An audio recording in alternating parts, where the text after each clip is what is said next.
Greetings, people. It's Jared here, Wolfgang1, back to do another Transformers review.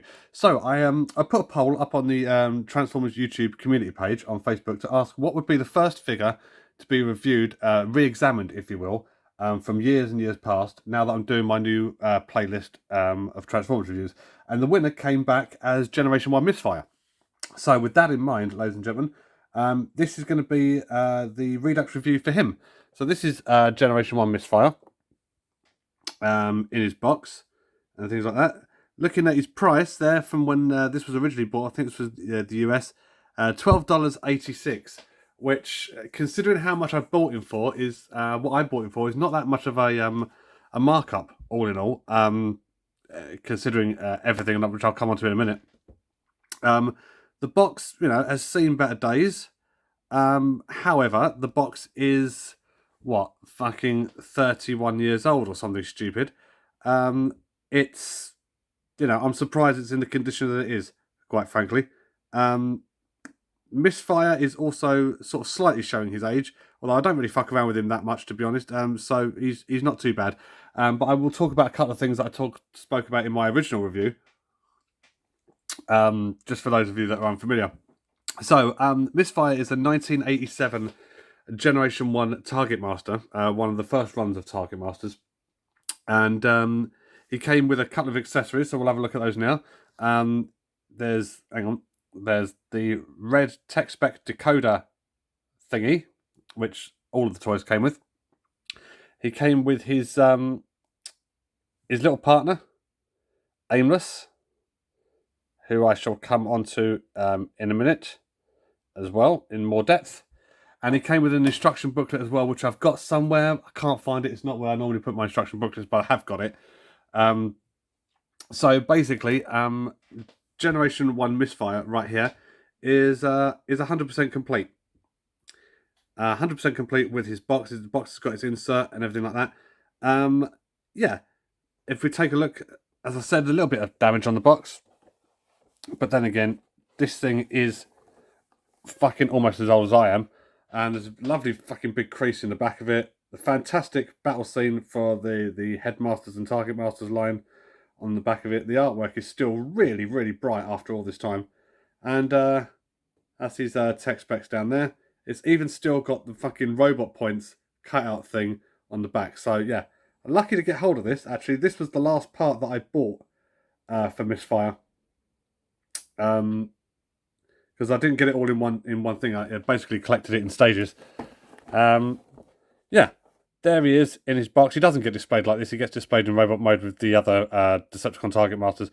I only keep the box mostly to show off in videos like this, really. Or when I have a friend come over and they admire my collection. And if I've got the box to hand, I'm like, yeah, this one's really rare. And look, I've got the box for it as well. So I'm one of those collectors, ladies and gentlemen. I'm an absolute... Well, I'm a horrid human being, quite frankly. Right, so I'll tell you what, let's get the figure out of the box and let's get it examined in closer detail, shall we? Okay, ladies and gentlemen, here is Misfire in his Cybertronian Starfighter mode thing.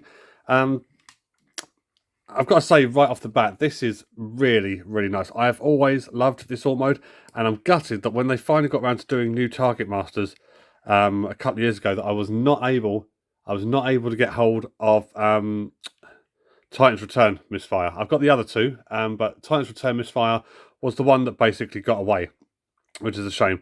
And basically, the Titan's Return version was just like a wonderful update homage to this. There wasn't really that much difference in the alt mode that I could tell. In terms of this one, it's I think this was not one that I had as a kid. It was quite difficult to get hold of this when I was a kid. This one, when I say it's seen better days, actually I'm sort of lying, because I've not used any repro labels on this at all. But the stickers, as you can see, are all in remarkable condition, with perhaps the exception of the ones on the wings, which are starting to show their age a bit. All the others are actually in really, really good condition, which is surprising.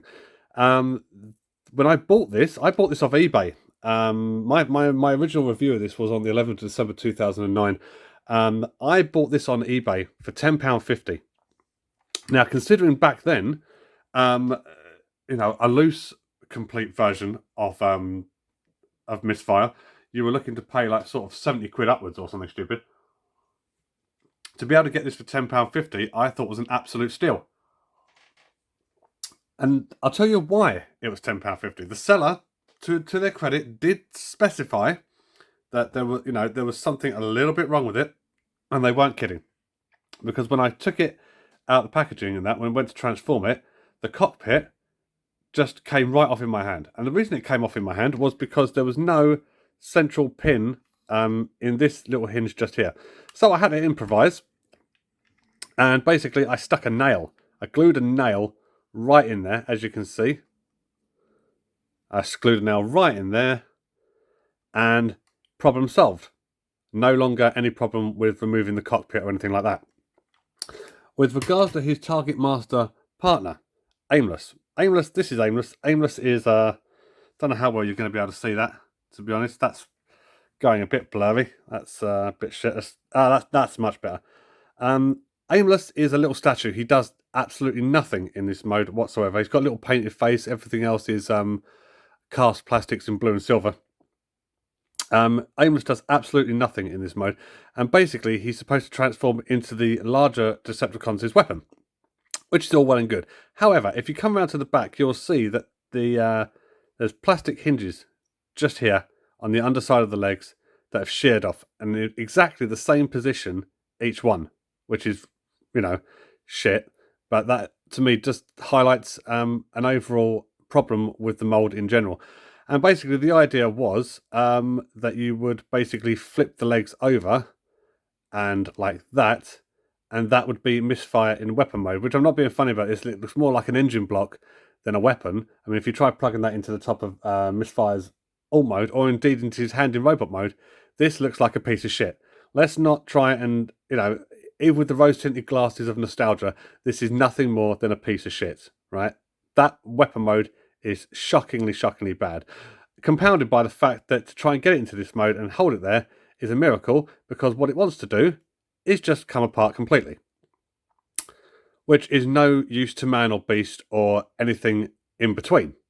So, this fucker never gets used, right? He never gets used. Instead, I use these.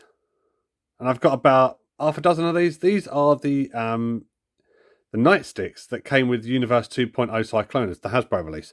And, you know, obviously we all know how to transform them. You fold up the feet, and then you bring the legs back over the body, do like that, blah, blah, blah. This isn't a nightstick review, obviously. Bring down the barrel, and that's nightstick in his weapon mode. Just get that to focus a little bit more. There we are. That's nightstick in his weapon mode. And that looks like a solid little piece of shit. That's a decent little bit of kit right there. Okay? So, we come back to the big boy here. And, yeah. Just for shits and giggles factor, just to say that I've done it. I do wish this would focus. Please focus. There we are. Not asking a lot. For shits and giggles factor, ladies and gentlemen, let's just put Aimless in there, and you can see the problem right away. That is shit. There's no polite way, excuse me, burping again because of the tea. There's no polite way of putting that at all, ladies and gentlemen. This is a piece of shit. But it's not a piece of shit if you take him off and fuck him off, right? Instead, put one of those in there, and you can't tell me that doesn't look a little cleaner. That doesn't look a little better.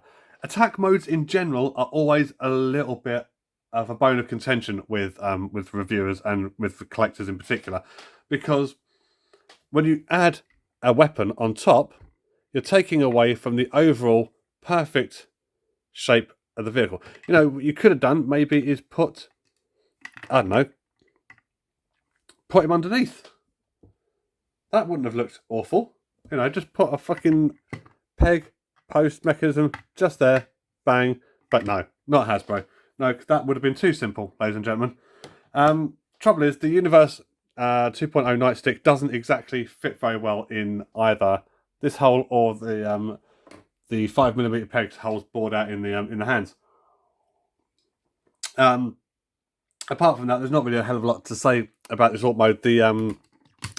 I wasn't too fond of the colour originally when I first got this. The colour has grown on me a lot. I've always loved the mould. I've always loved the design of it. It looks menacing. It looks dangerous. I've always felt that this alt mode was, out of the three Decepticon Target Masters, this one probably comes first, followed by Trigger Happy, then followed by Slugslinger. I don't know, there's something about it. The two prongs here at the front, it looks like the cockpit. You know, you could fit, if that opened up, like almost like you could fit a little minifigure in there or something like that. It looks the business. It really does. Transforming it is exceptionally simple. So let's bring that up. So start by folding these two sections out and all the way, and it's really cool because they lock in the thrusters at the back. They lock in like that, and it hides those, and then you pull down the black tabs for the feet. So do that on both sides.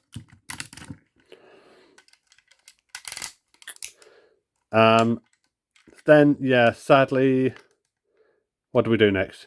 Fold back the cockpit. With this one, of course, it wants to just like sort of shear off. Thankfully, this nail right here is stopping that from happening. Bring that all the way back and all the way around to the back, and that will lock into place in a little port and post mechanism just here. If I can show that off, there we are. And then you stand him up. Stand him up, and then fold back the two wing sections for the arms, and then fold out the tabs for the hands. Now this is always a little bit tricky, so I'm going to have to do this off camera. Oh, actually no, I can't. I've got a little thing here that's really handy. Pull down the hands, and that, as he stands, ladies and gentlemen, is the basic robot mode of Misfire. Now, here's the problem with Misfire: is his robot mode is massively let down. I'm not even showing this on camera. That's how fucking good of a review this is, ladies and gentlemen. He's not in any way a decent robot mode. The legs are way too big. Okay. The arms are way too small, and then the chest comes out too far. So from a profile view, he's got a massive amount of back kibble just there. That's not a great surprise. Let's talk about articulation in just a moment. I'm going to change the camera angle again, and then we'll look into that. Right, okay, that wasn't a lot better. I had to adjust the lighting a little bit though. Right, so in terms of articulation, I mean, the arms go about 90 degrees at the shoulder and about 90 degrees, oh actually no, a little bit more than that, almost 180 at the elbow. The problem is, that's quite tight, Jesus. No head articulation at all. Legs will come up and then bend at the knees for transformation, and then don't really have much of a full range of movement back unless you're willing to get the backpack out of the way in order to do that, which seems like an absolute waste of time. The thing that has always let Misfire down, as I said, is the robot mode. All the proportions look a little bit out of place. I mean, he's got a lovely painted face. He's got bring that in a little bit. He's got the blue painted eyes and the sort of whitish pink painted face and everything like that. But come on, focus, you son of a bitch. Thank you very much. Yeah, his proportions in robot mode let him down, and it's a shame because maybe if the legs were thinner or something like that, or if there was something to be done with like the shoulders. I mean, we're going back. The engineering on this is like going back sort of 30 years, so we're not expecting miracles. But it's a shame that such a beautiful alt mode can produce such an awkward sort of, well, this basically. It's not to say that I hate it. I really don't. I really do like the figure. It's just that this has always been the thing that made me go, yeah, it's nice, but it's a bit shit. So we're gonna try the aimless thing in the real aimless, I should say, in gun mode. We'll use this arm just here. And the best way to do this is basically, if you've got a broken one, is just put that in his hand and then just rest this somewhere on top. And I'm sorry, but that still looks like a piece of shit, ladies and gentlemen. It does. You can't say that it doesn't. You know, oh, it's 80s and it's nostalgic and it's, you know, blah blah. No, it's shit. It's shit. Sorry, that's my personal opinion. Let's get rid of this crap. Dump him to one side.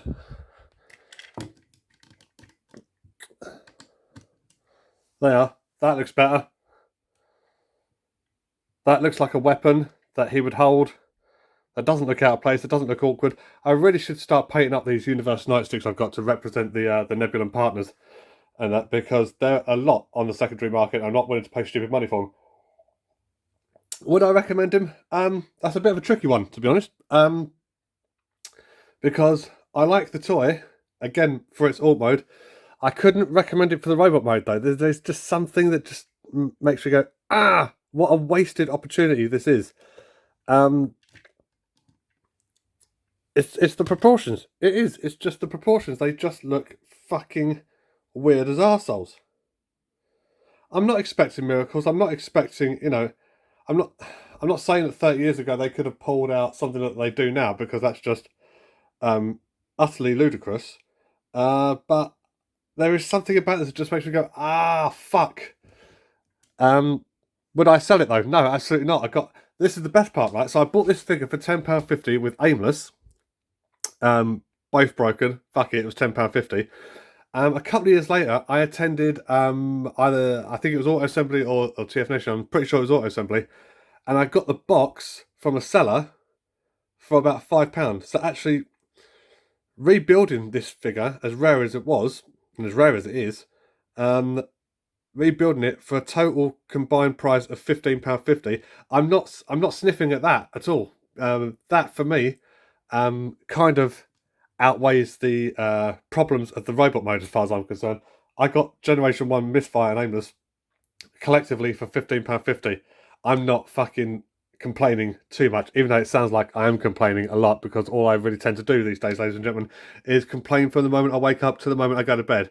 It's a hard life. It's somebody's got to do it, and it fell on my responsible shoulders. Okay, so yeah, that's Generation 1 Misfire, ladies and gentlemen. I do like him. I do. Maybe I'm just being nitpicky for no fucking reason, but the arms being so close to that chest, the chest sticking out as far as it does, with the arms being so piddly, and the legs, those thunder thighs are, I just can't take my eyes off them. They're captivating.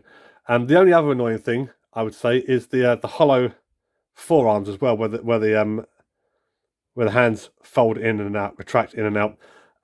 Maybe just like a pop open a cover, fold out the hand, pop the cover back again. Again, the toy is God knows how many years old. Of course, that wasn't going to happen. But it's, you know, it's not to say that it's not annoying. So yeah, ladies and gentlemen, that is my review of Generation 1 Misfire. Have I actually said anything of consequence or note in this video? Maybe, I don't know. If you want him, fucking just go out and get one. Okay, it's as simple as that. If you want the toy, go out and get one, because ultimately, as collectors and people with an avid interest in this brand, that's what you're going to do, regardless of what I say or what anybody else says. If you want it, go and get it. If you think fuck it, then don't bother. Quite frankly, that's the crux of every review you ever watch from me, every review you'll ever watch from anybody. That is what it boils down to. So yeah, thank you very much for watching that. So, ladies and gentlemen, I will be back at some point soon with more 7 Days to Die, more of this shit, and yeah, and some other stuff coming up on my channel soon that I've got to try and work out again the scheduling for. But it's getting close, ladies and gentlemen. It's all starting to take shape. There's one more shot of Aimless with that fucking monstrosity of a robot mode standing next to him, and of course Universe Nightstick looking a little bit sullied and unusual on the floor. So, ladies and gentlemen, thanks for watching. I'll be back soon. Until then, take care. And when tomorrow comes, I feel you laying by me, like you ain't got nowhere else to go.